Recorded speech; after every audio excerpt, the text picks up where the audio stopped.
Okay, we're back for episode number 8. This one's going to, I'm going to start out by talking about, after, several weeks of settling in now, I've been doing all these jobs and learning all these new things and getting to know all these, bandmates and everything. I finally got if you recall, I had gone down, Bert took me down to the Antoine Pilar string shop where he got his bass. And I found out that, through the conversations with them, that the bass, it was a famous bass shop, and Ray Brown had bought all his basses from there, or at least some of them. And so I kind of had a feeling that this was a good place for me to finally find a really great bass. So, as I told you earlier, I bought, they didn't have a bass at the time,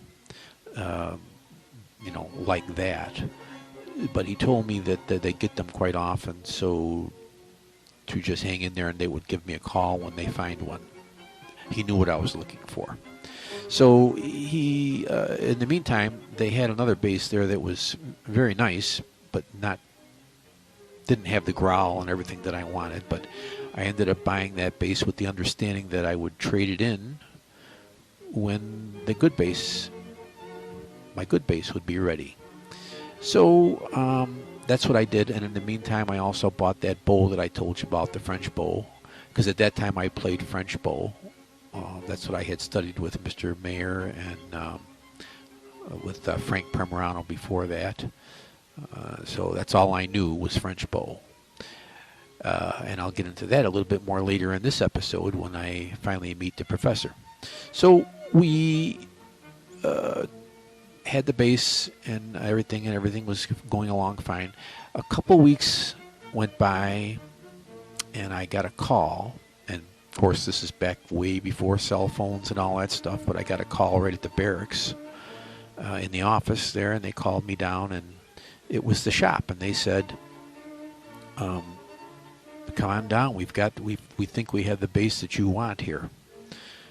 So that was exciting to hear, and I, as quick as I could, arranged to go down there. And I believe I brought Doris with me to do translation and stuff for me. And we went down there, and this is at the Antoine Pilar shop. And by the way, I left, or I included a link to the shop. The shop still exists, but I don't think it's in the same location that it was, as I recall. I could be wrong, though.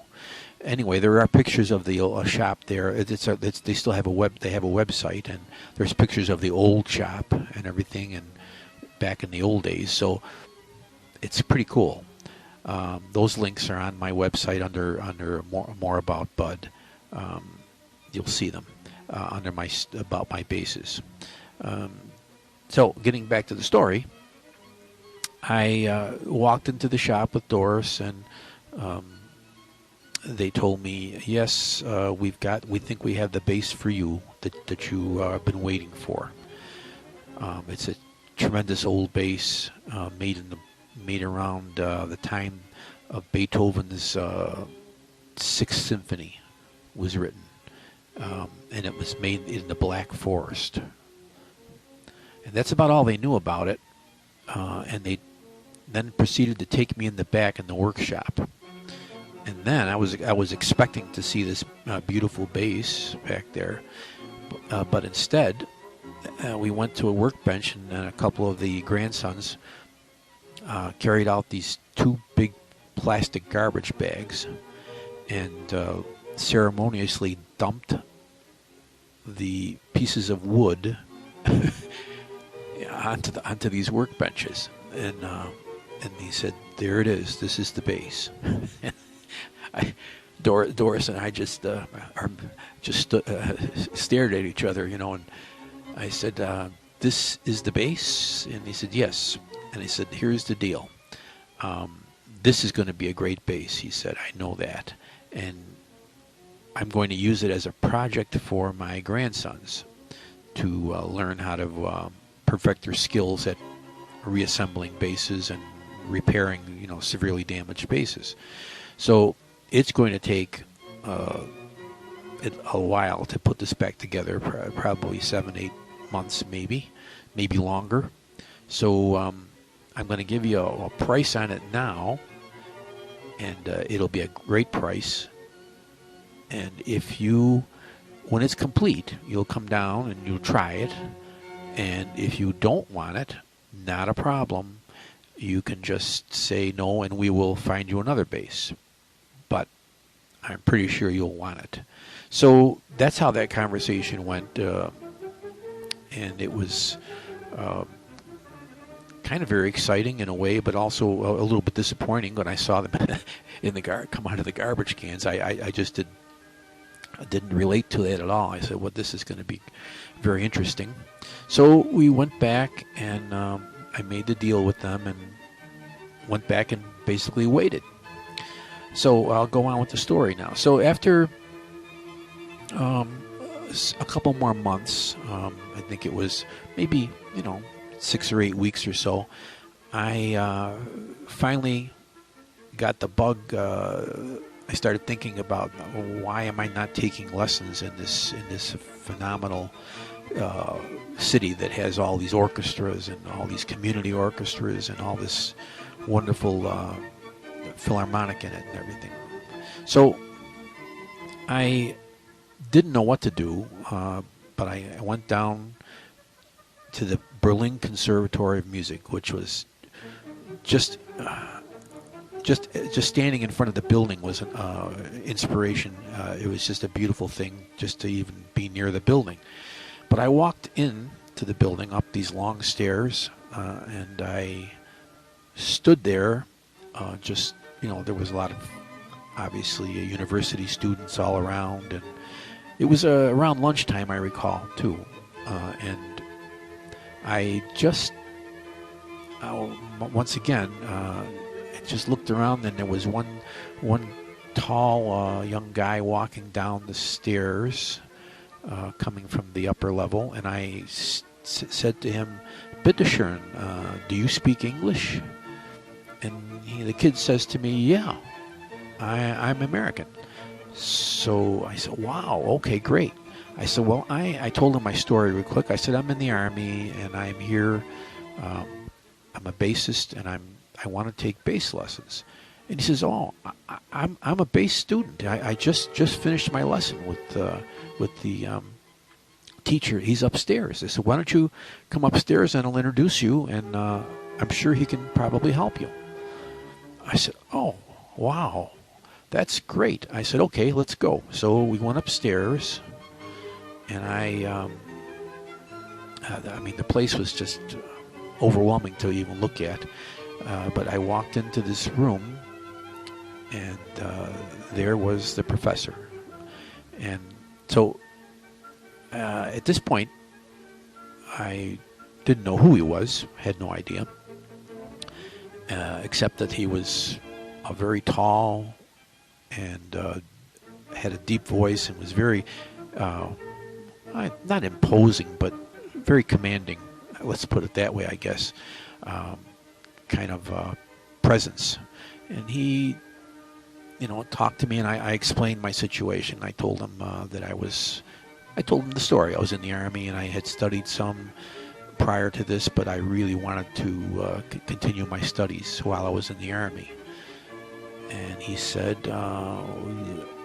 he said, "Well, this Mr. He always called me Mr. Fideli, and never called me by my first name, or as many times as I asked him, he always would call me by Mr. Fideli." So he said, "Mr. Fideli, I can help you, and you can.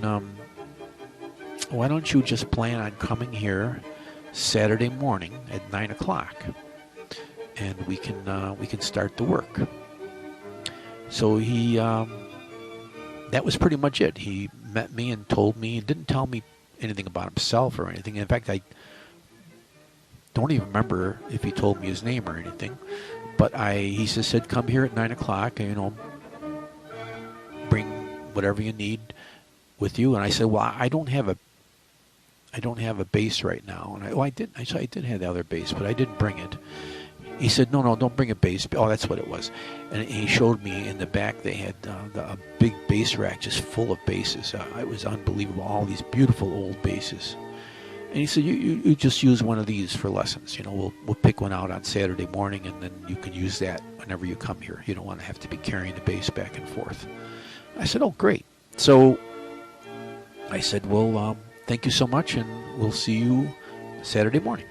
And I left.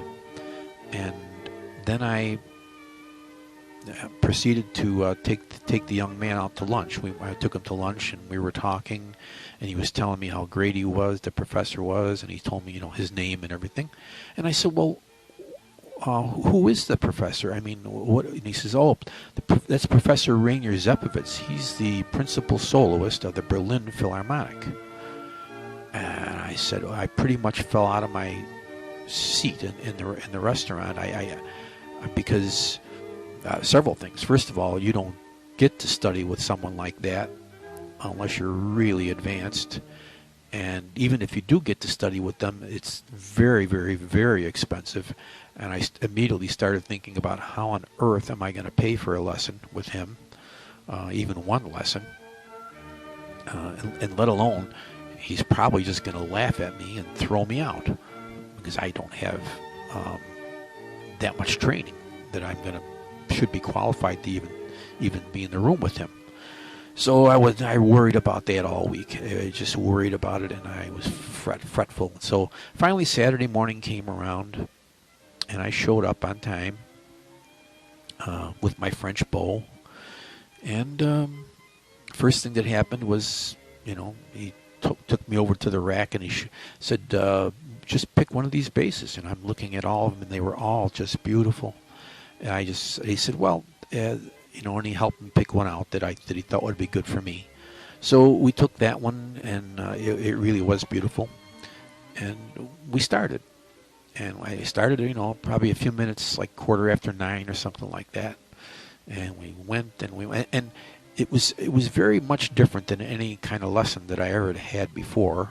Well, first thing that happened is I took my Simandl book out, which is the standard, you know, classical training technique book that everyone starts out on. And he tells me, oh no, Mr. Fedeli, you use that, you can do that on your own. You don't need me for that. He said, what I'm going to teach you is I'm going to teach you how to get a good sound and to play in tune and to play musically. That's what I do with you. So it was very interesting. It was so different. So there was he just spent, you know, we worked, and he just worked on me with getting a sound and just making the room vibrate, you know, and then he would take the bass, and it was like the sound I never heard in my life before. He was like shaking the building. It was just incredible. So this went on, you know, I wasn't keeping track of time, but by the time the lesson was over, it was like close to 1 o'clock. So he spent like more than 3 hours with me. And I was, you know, at the end of the lesson, I was just like, well, Professor, how much do I owe you? And he said, oh, Mr. Fedeli, we'll talk about it next week. Why don't you come back at 9 o'clock next week? So I said, we'll talk about it then. So I left, and I'm thinking to myself, oh, my God. So I'm thinking, back in the States, it's got to be like $100 an hour at least. I said, that's, you know, okay, maybe just the first lesson he just to get me going, spent more time with me. So everything was, I worried about that. See, I guess I'm always worrying about something, but I worried about that all week, how the heck I was going to pay for this. And next Saturday came, and I went down there once again, started at 9, and we started working on stuff. And once again, we're going at it, same kind of thing. And during maybe the first hour of that lesson, he starts to ask me questions about, now why you're playing this French bow. He said, that's fine if you want to stick with it. He said, but I'm watching you play, and I'm seeing that the French bow is not agreeing with your wrist, the way you move, the way your wrist moves. He said, I would really like you to try this new type of bow that I helped develop, I guess we call it, and it's it's called the International Bow, and it's kind of a cross between the French bow and the German bow. So he said, what I want you to do is just try this bow. And I said, I'm going to let you borrow it for a couple weeks, and you try it for a couple weeks, and if you don't think it's improving, if you don't feel better with this bow, you can certainly go back. I really think that you could do much more with this bow. I think it's going to be better for you, and you'll feel much better about it. So that's when I made my switch to this new bow.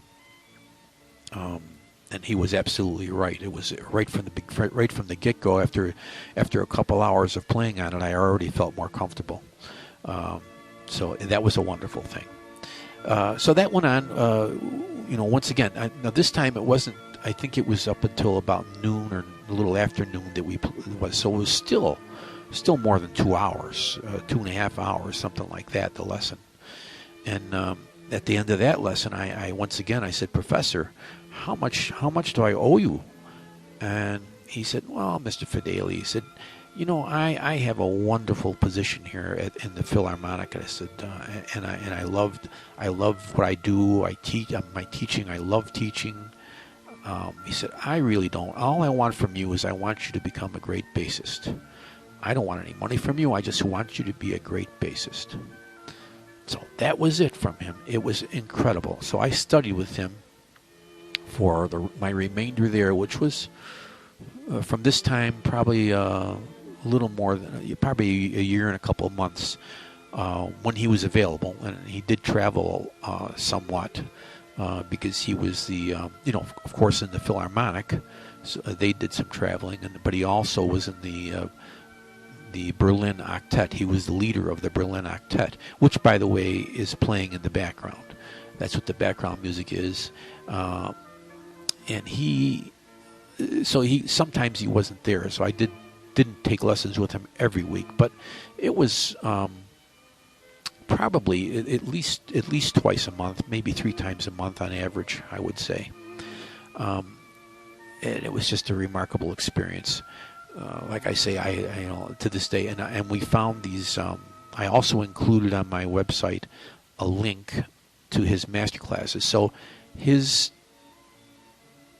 later students must have been, back when after the technology is developed, they were able to start to record his lessons, his master lessons, and they actually put them out on YouTube, which I can't tell you what it meant to me to see this, to find it a few weeks ago when I was researching this. I stumbled on that, and oh my God, to hear his voice and to see him again, it was just very emotional, and it was great. So that happened. So I just want to let you know about that. And then I'm trying to feel lesson 2. Yeah, I did that one.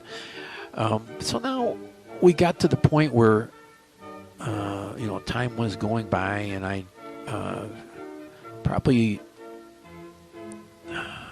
8 or 9 months after going into the shop and seeing the bass in pieces, I finally got the call to come down, and actually it was probably closer to a year. I think it was very close to a year by the time it was finally ready. So they called me, and I went back again, and this time, the bass was sitting in there, one of their racks there, and they took me over to it and got it out and showed it to me, and it was just beautiful. It just was mystical. And so then he said, well, you try it out and see if you like it. And the first thing I did was just play the low E string, and that thing just growled and filled the room. And I said, I'll take it. Just pack it up. And that was it. I was sold on it the minute. That's all I had to do was play that low string. And that was it. I took that bass home, and it's been my baby ever since. So that's the Army story in regards to my bass and to the bass lessons in Berlin. Oh, there is one little aspect. I guess I should finish up the story. When I was leaving, and then we'll talk more about the ending of my Army stay. What happened is they gave us the military. The Vietnam War was coming to an end, and they granted us a 6 months early out. So, unexpectedly almost, I had the opportunity to go home. Bert had stayed in Germany and was doing quite well. Bob Howell stayed there. Several other people that I didn't talk about that were in the Army stayed in Berlin, or either left Berlin, but they were still in Germany, and they were all doing quite well. And the one thing I did want to mention too about music in general in Europe, and especially in Berlin, I'll speak. That's my only experience really. In Berlin was even at the Jazz Gallery or whatever, there was such a different attitude towards musicians in general. Like I would say, like, in the United States, if I had told somebody asked me, "What do you do?" and I said, well, I'm a bassist, I play bass, and they say, "Well, no, what do you really do?" That kind of an attitude, like, but what do you do? But in Germany, in Berlin, I noticed right away, even that first night at the Jazz Gallery, when I said that I played bass, it was like I told them I was a doctor. It was like they really, really respected the musicians. A different feeling altogether. So I really enjoyed that. And I really was contemplating staying in Germany. I really was thinking about it. But something was pulling me home. I just wanted to go home. So I went to my last lesson with the professor, and I told him that I was going home. And he was very gracious, and he just wished me the best. And he told me that he was going to be doing a Krusevitsky solo with the Philharmonic, and he had wanted me to come, and he was going to have special tickets for me at the box office when I got there. So I did. I went to go hear the professor with the Philharmonic at this playing this, with the Philharmonic behind him, playing this beautiful bass solo. And I still to this day cannot get over it. It was still, even though I had been studying with him and I've heard him play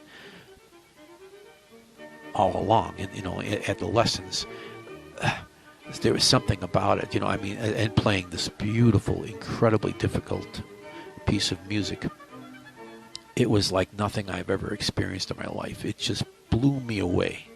So after, during the intermission, I had to go and say something to him. I wanted to thank him and to tell him how wonderful I thought it was, and everything. And I wanted to say goodbye again. So I went down to the where he was in the room there, like underneath the stage where they were sort of like on their break.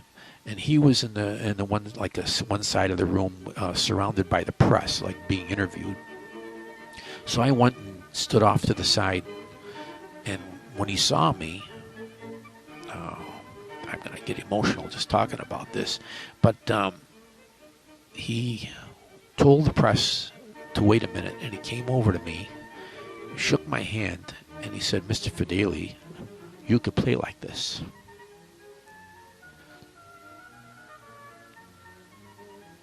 So that was my last encounter with the professor.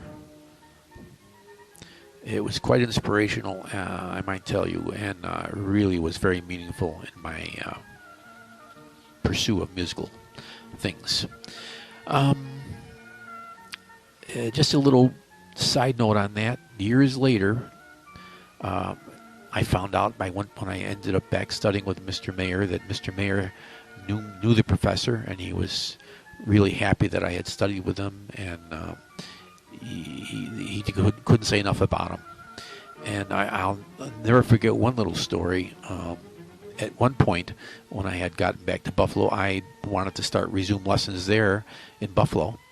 And at the time, I won't mention any names, but there was a German bow person in the Philharmonic.